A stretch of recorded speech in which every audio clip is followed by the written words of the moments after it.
우리 마가복음 11장 우리 2절에서 10절까지 말씀입니다. 마가복음 11장 우리 2절에서 10절까지 말씀.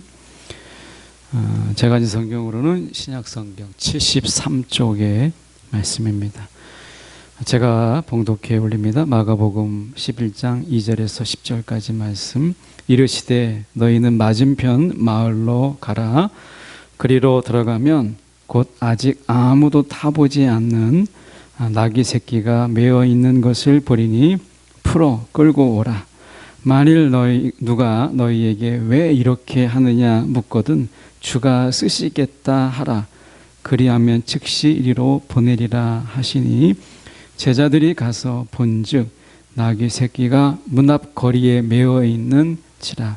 그것을 푸니 거기 서 있는 사람 중 어떤 이들이 이르되 나귀 새끼를 풀어 무엇 하려느냐 하매 제자들이 예수께서 이르신 대로 말한데 이에 허락하는지라.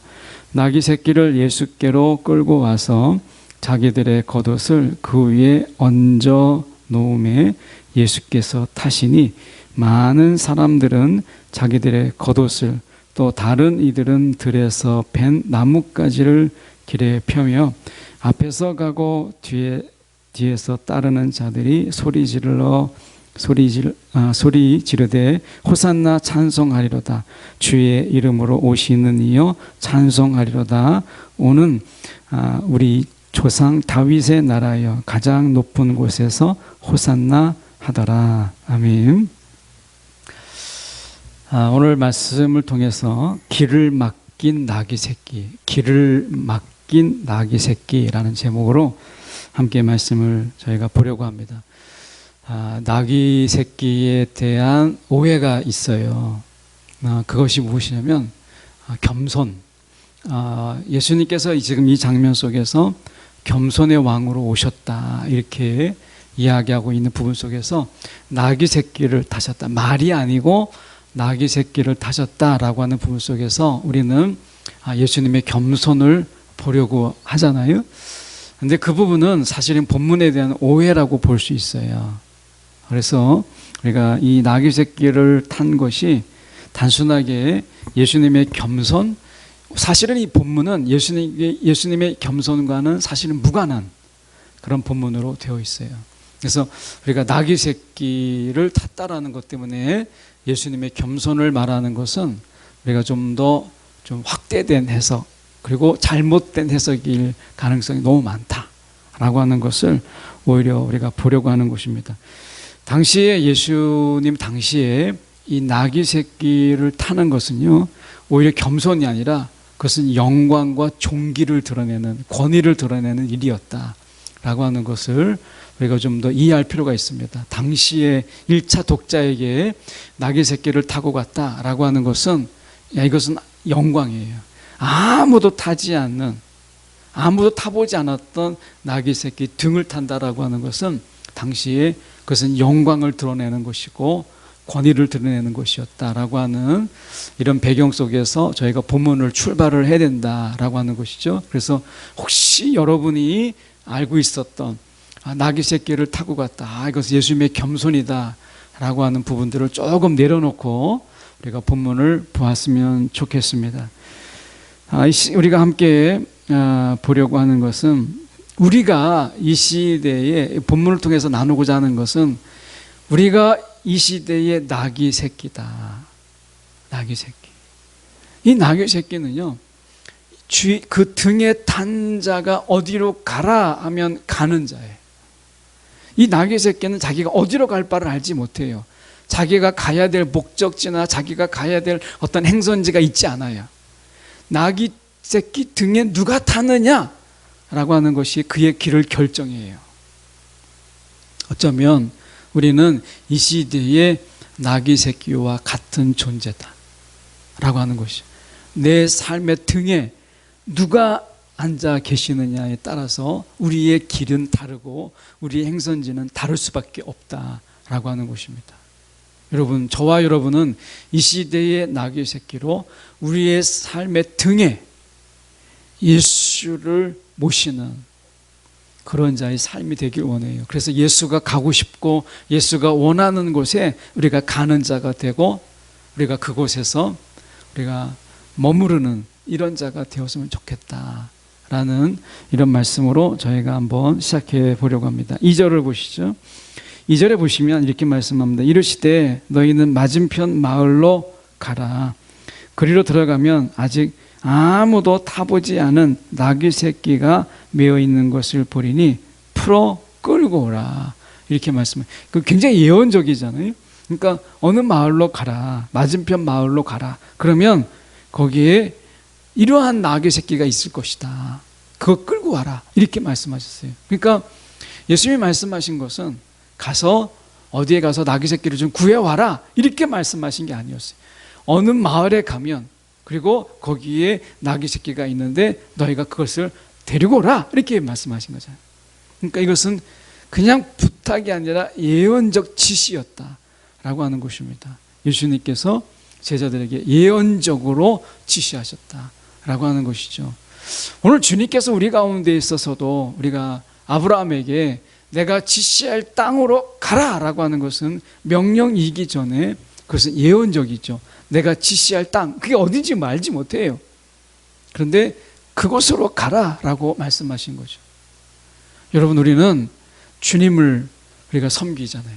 그런데 주님이 우리를 부르시고 우리를 가라 하시는데 아브라함에게도 마찬가지로 지시할 땅, 어디라고 말씀하지 않고 지시할 땅으로 말씀하셨고 오늘 이 나귀 새끼를 가서 데리고 오라라고 했을 때 그 나귀 새끼는 갈 바를 알지 못하는 가운데 주님이 부르셨다라고 하는 것입니다. 오늘 우리의 부름이 주님의 부름 받음이 분명한 목적지나 분명한 어떤 행선지가 우리가 없을 수 있어요.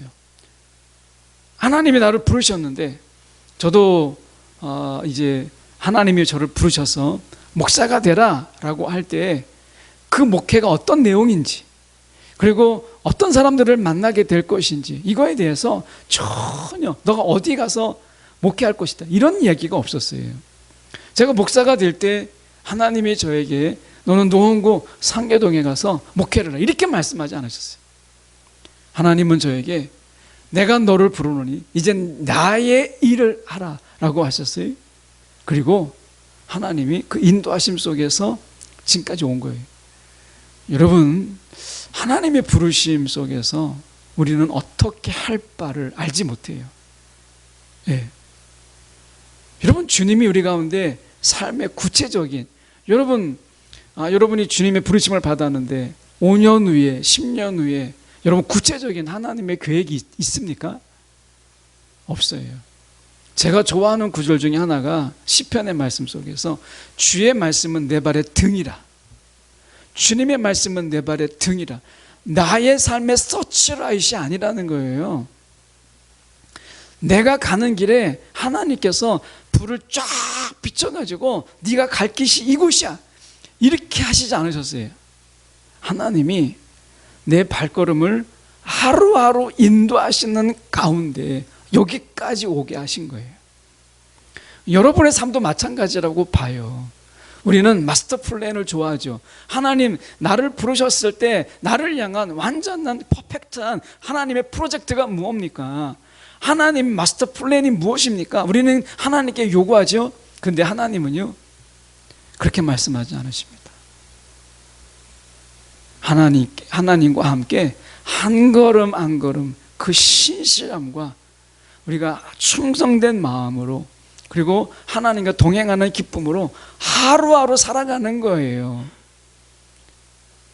내일 일은 우리 찬양이 있잖아요. 내일 일은 난 몰라요. 오늘 하루 주님과 함께 하루하루 살아가는 거예요. 그게 주님의 말씀은 내 발의 등이라. 등이 뭔지 아십니까? 우리가 영화 사극 같은 데 보면 우리가 왕이나 이런 고위직에 있는 사람이 있을 때 그 앞에 종이 등을 들고 발을 옮길 때마다 등을 비추는 거예요. 이것을 말하는 거예요. 하나님 그런 마스터 플랜이 없냐? 있지요. 저와 여러분을 향한 하나님의 완벽한 플랜이 있어요. 그런데 왜 그렇게 하지 않으실까요? 제가 경험해 보건대 하나님이 마스터 플랜 너 이렇게 가 이렇게 나 정해놨어. 그렇게 가. 이렇게 하지 않으셨어요. 하나님은 우리 가운데 상호 교제하면서 우리가 기도하는 가운데 하나님이 들으시고 하나님 응답하시고 그러는 가운데 하나님께 내가 구하고 하나님의 뜻에 순종하면서 그렇게 가는 거지. 하나님이 마스터 플랜 다 짜놓고 너 생각, 너 기도 다 필요 없어. 내가 지시한 대로 그냥 가. 이렇게 하지 않으셨다는 거예요. 그래서 여러분 답답해 보일 수도 있어요. 그런데 하나님의 계획은 있어요. 나귀 새끼를 타고 가야 될 하나님의 목적지, 주님의 목적지는 있어요. 나귀 새끼가 모를 뿐이죠. 자, 말씀 속에서 우리가 보면 이렇게 말씀하죠. 나귀 새끼가 아무도 타보지 않는 나귀 새끼, 아무도 타보지 않는 나귀 새끼를 타는 것이요, 겸손이 아니라 이거는 그 타는 자의 영광을 드러내는 것이었어요. 이게 당시의 문화예요. 아무도 타보지 않는 나귀 새끼를 타는 것, 내가 처음 그 나귀 새끼를 타는 것, 이게 영광이라는 거예요. 그래서 우리가 3절에 보면 만일 누가 너희에게 왜 이렇게 하느냐 묻거든 주가 쓰시겠다 하라, 이렇게 얘기하죠. 누가 만약에 너희에게 이렇게 왜 이렇게 하느냐, 이렇게 좀 우리가 좀 어떻게 보면 말씀하신 속에서 누가 이렇게 분명히 물어볼 거면 너희가 주가 쓰시겠다고 하라, 이렇게 말씀하셨어요. 주님이 쓰시겠다. 그러면 된다는 거예요. 여러분이 만약에 제자들인데 가서 남의 집에 나귀를 이렇게 끌어와요. 나귀 새끼를 끌어와요. 이게 지금 나귀 새끼가 어디에 있냐면 지금 보면 우리가 맞은편 마을로 가라. 그리로 들어가면 보인다는 거죠. 이건 집이 굉장히 넓은 집을 의미해요. 굉장히 넓은 부유한 집에 나귀 새끼 하나가 매어 있는 거예요. 길하고 연결되어 있기 때문에 끌어올 수 있는 거예요. 이것은 이 자가 굉장히 부유한 자다라고 하는 것을 우리가 본문 속에서 보여주는데, 그래도 나귀 새끼 하나가 그에게 있어서 불필요하거나 뭐는 값이 없는 거나 이런 건 아니잖아요. 그래서 나귀 새끼를 끌어올 때 주가 쓰시겠다고 하라라고 하면 묻지 않는다는 거예요. 어디에 쓸 건지, 언제 갖다 줄 건지 이런 게 없어요. 그냥 주가 쓰시겠다 하라, 이렇게 돼 있어요. 여러분, 우리가 주님이 나를 쓰실 때, 여러분을 쓰실 때 여러분 어떻습니까? 여러분이 주인 되어서 하나님께 막 묻고 따지고 해서 하나님이 어디에 쓰실 건지 막 이렇게 하십니까?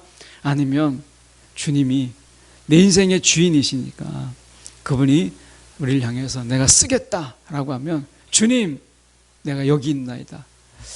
어떻게 하세요? 여러분, 우리가 하나님 앞에서 주님이 찾으실 때 내가 여기 있나이다 묻지도 아니하고 하나님이 쓰시는 것이라면 온전히 맡길 수 있는 것, 이게 쉽진 않잖아요.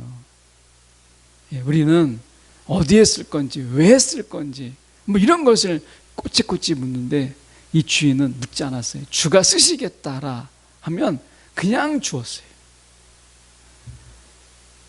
오늘 우리에게 있어서 하나님 안에서 너무 많은 따짐, 이런 것들이 있지 않나. 특히 그런 부분 속에서 내가 손해볼 때 하나님이 쓰시겠다라고 했을 때 우리가 하나님 기꺼이 내가 여기 있나이다라고 하는 이 단순한 믿음, 우리가 이런 단순한 믿음, 단순한 하나님의 드림, 이런 부분들이 우리 가운데 있는가 하나는 부분 속에서 이 본문을 준비하면서 이런 생각이 좀 들었어요. 내가 주님이 쓰시겠다 하라 그러면 내가 여기 있나이다, 주님 쓰십시오 라고 할 수 있는 이 마음이 내게 있나? 라는 생각을 다시금 해보게 돼요. 제가 말씀 속에서 오늘 더 보려고 하는 것은 지금 5절에 건너가서 보죠. 거기 서 있는 사람 중에 어떤 이들이 이렇게 되어 있는데, 이것은 나귀 새끼의 주인들 중에 한 사람일 수 있어요. 본문은 그런 의미를 담고 있어요. 그래서 주인이 이르되 나귀 새끼를 풀어 무엇 하려고 하느냐, 이렇게 되어 있는데, 이것을 다른 성경에 약간 좀 리얼하게 물어보면 나귀 새끼를 풀다니 이게 무슨 짓이냐, 이런 뜻이거든요. 낙이 새끼를 풀다니 도대체 이게 무슨 뜻이냐? 그러니까 이 주인이 너무 황당해하고 화가 나고 이런 것이었어요. 아무도 예고하지 않은 거예요. 그러니까 낙이 새끼를 풀다니 이게 도대체 무슨 짓이냐라고 할 만큼 너무 당황스러웠다는 거죠. 그런데 지금 그 말씀 속에서 주가 쓰시겠다라고 하니까 이 놓여왔던 이 사람이 아무 말 하지 않고 내어주었다라고 하는 것은 우리가 생각해 볼 일이 있어요. 우리가 생각해 봐야 된다는 것이죠. 네. 주가 쓰시겠다라는 말에 어떤 토도 달지 않았다는 거예요. 어떤 토도. 여러분, 우리의 신앙이 어때요? 주님이 쓰시겠다. 내 인생을 쓰시겠다.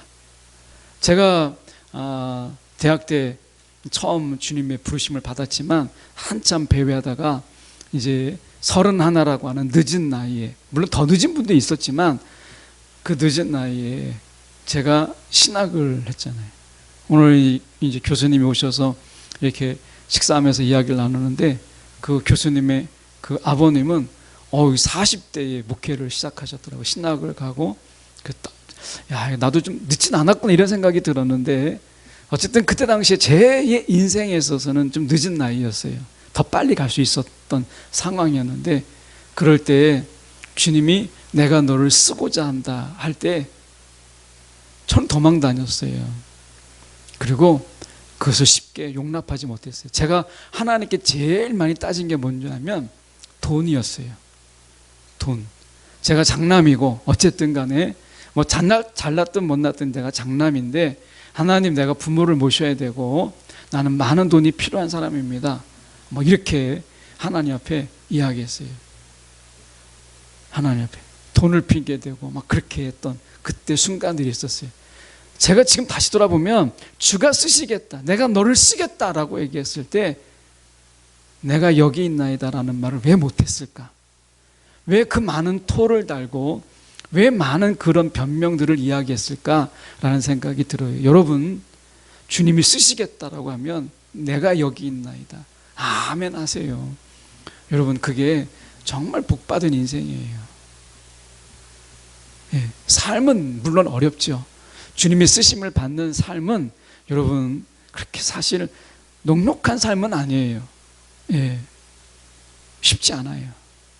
그런데 그 주님이 쓰심을 받는, 주님이 쓰는 것을 주님이 쓰심을 내가 받는다라고 하는 것은 정말 어떤 것에도 우리가 비교할 수 없는 기쁨이요 영광이에요.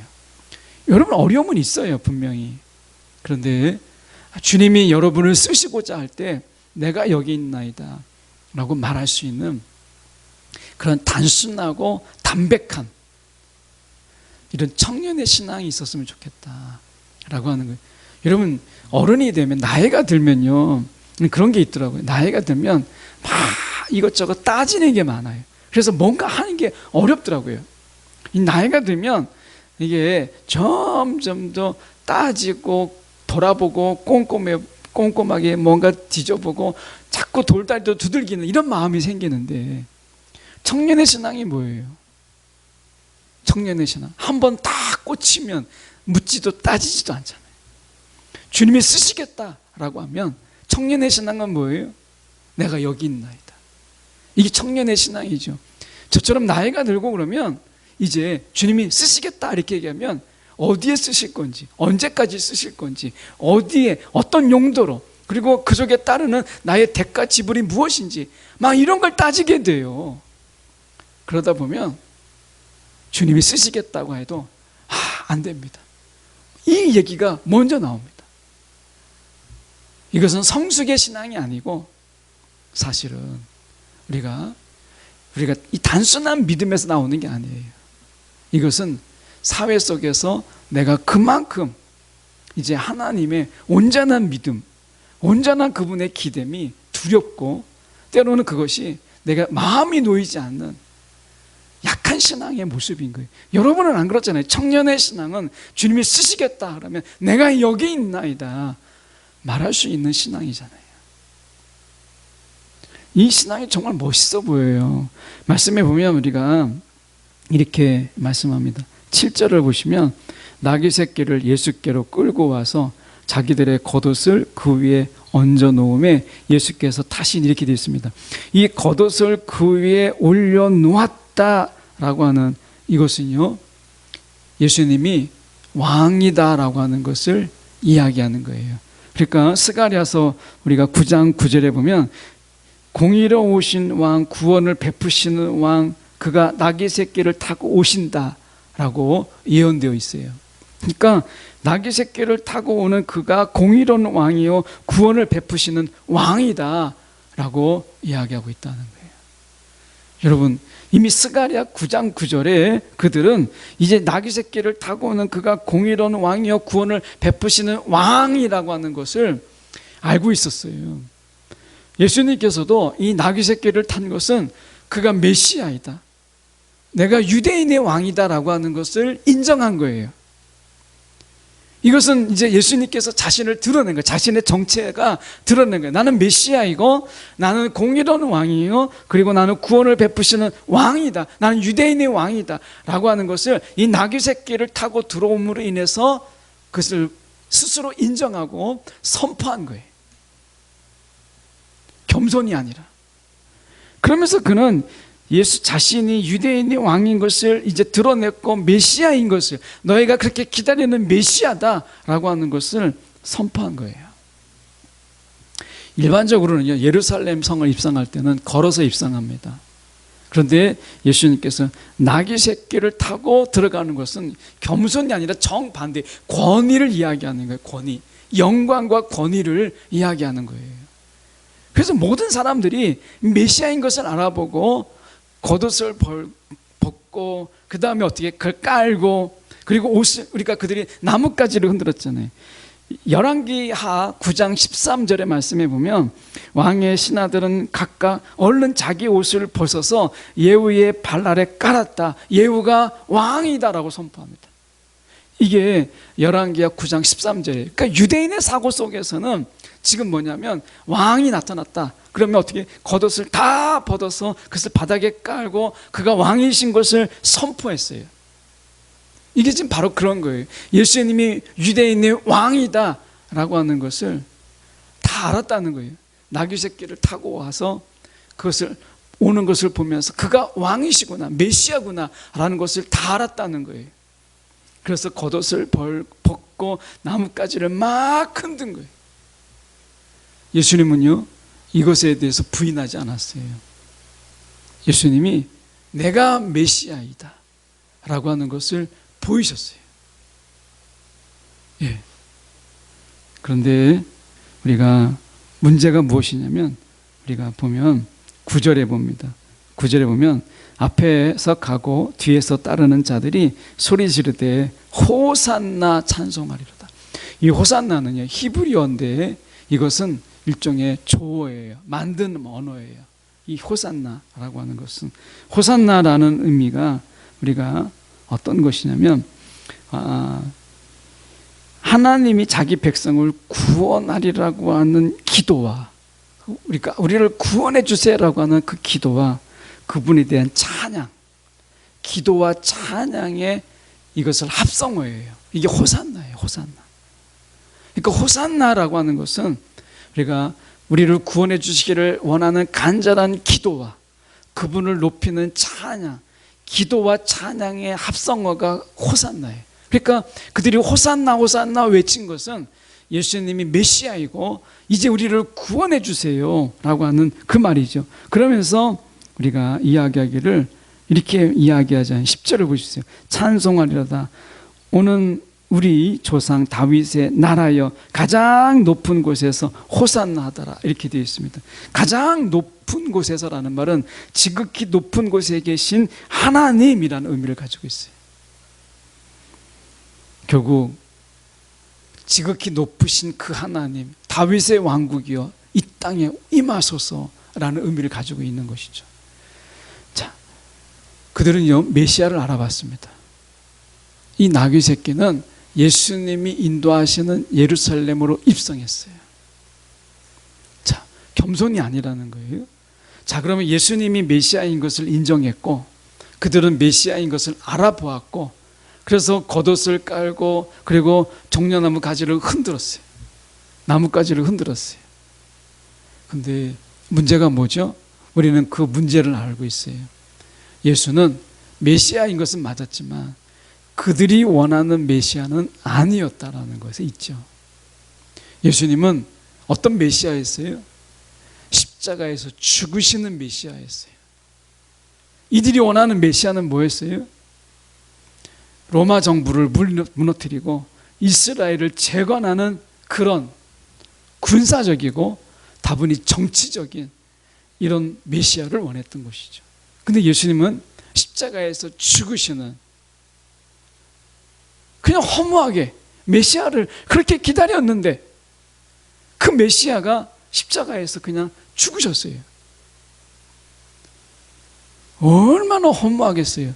그렇게 막 환영하고 예루살렘에 입성하는 메시아인 것을 다 알게 되었는데, 예수님도 그걸 인정했는데, 로마 정부가 무너뜨리고 이제 그들의 나라를 이룰 것을 기대했던 그들이 예수님이 십자가에서 아무런 힘 없이 죽게 된 것을 볼 때 그들의 실망이라고 하는 것은 얼마나 크겠어요. 여러분, 하나님께 실망하지 않으세요?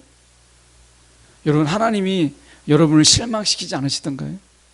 여러분이 기도 가운데 내가 예배 생활도 했고 신앙 생활도 했고 하나님의 말씀 생활도 했고 내가 하나님께 부르짖기도 했는데 하나님이 여러분을 실망시킨 적이 없으세요? 왜 없겠어요? 하나님이 저와 여러분을 실망시키잖아요. 하나님이 나 정말 이럴 줄은 몰랐습니다. 하나님이 정말 나에게 어떻게 이렇게 할 수 있습니까? 우리가 하나님 실망하잖아요. 지금 이스라엘 백성들이 바로 그거예요.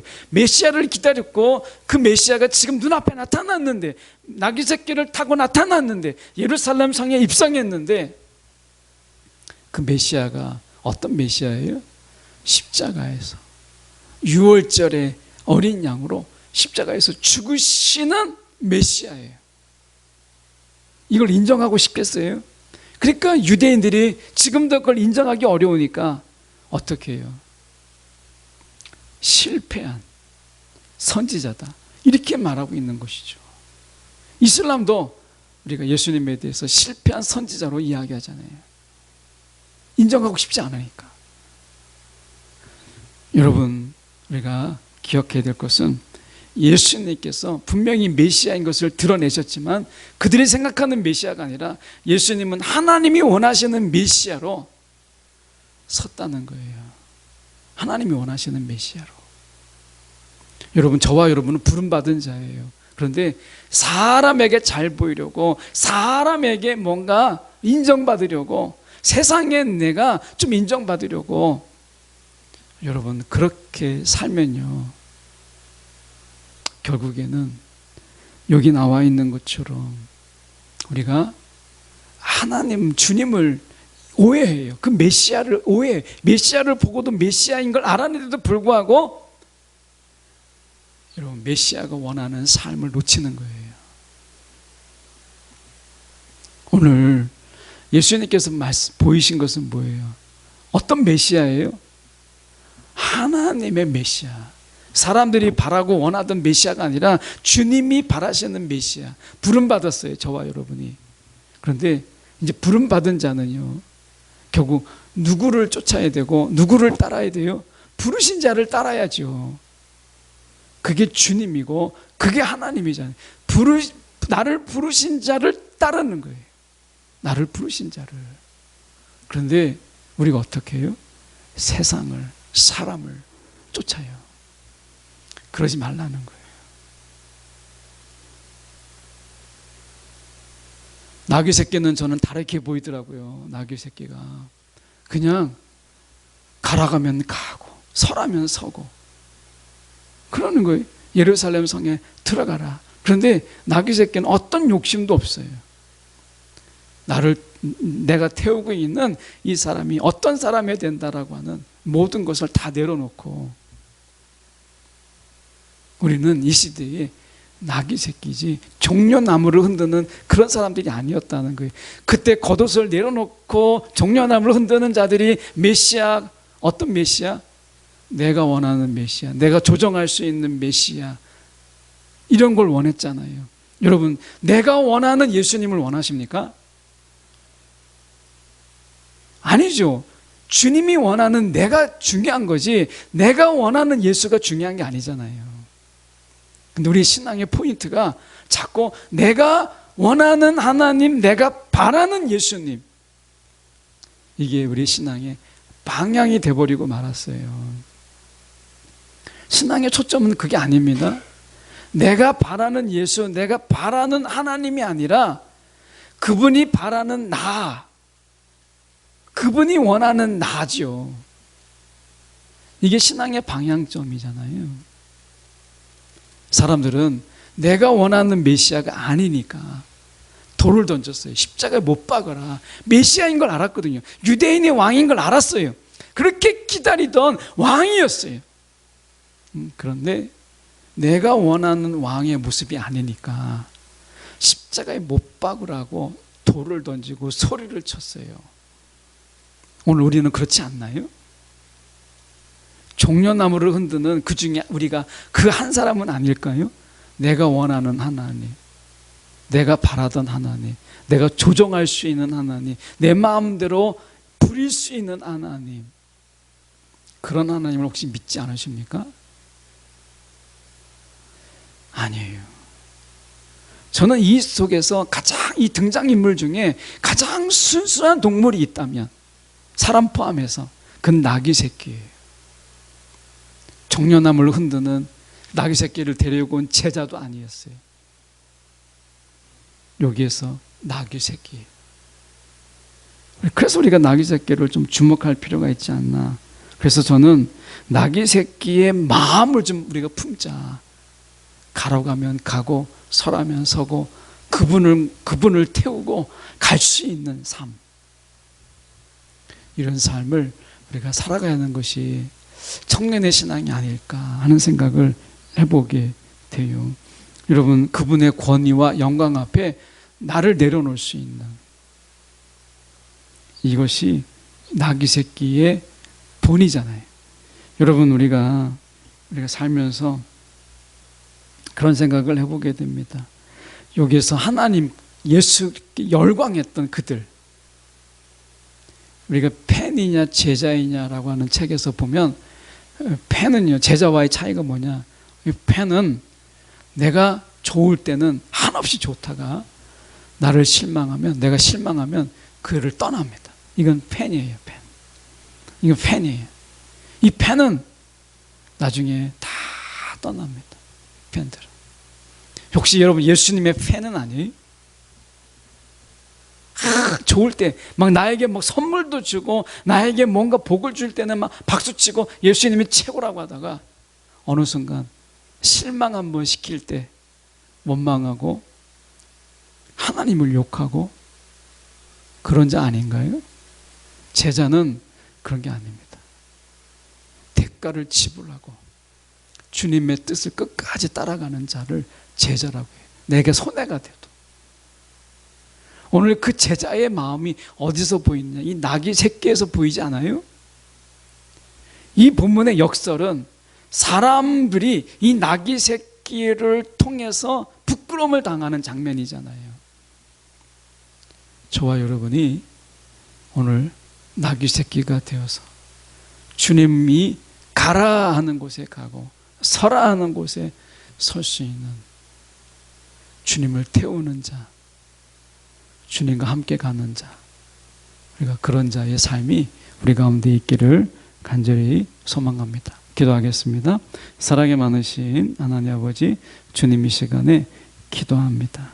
오늘도 우리의 삶 가운데 진정한 주인 예수 그리스도, 오늘도 우리의 심령 속에 하나님 그분을 모실 수 있는 오늘 그런 자 되게 하여 주시옵시고, 내가 원하는 그리스도가 아니라 그리스도가 원하는 나라고 하는 부분을 우리가 말씀 속에서 묵상하며 고민하는 우리의 청년의 신앙들 다 되게 인도하여 주시옵소서.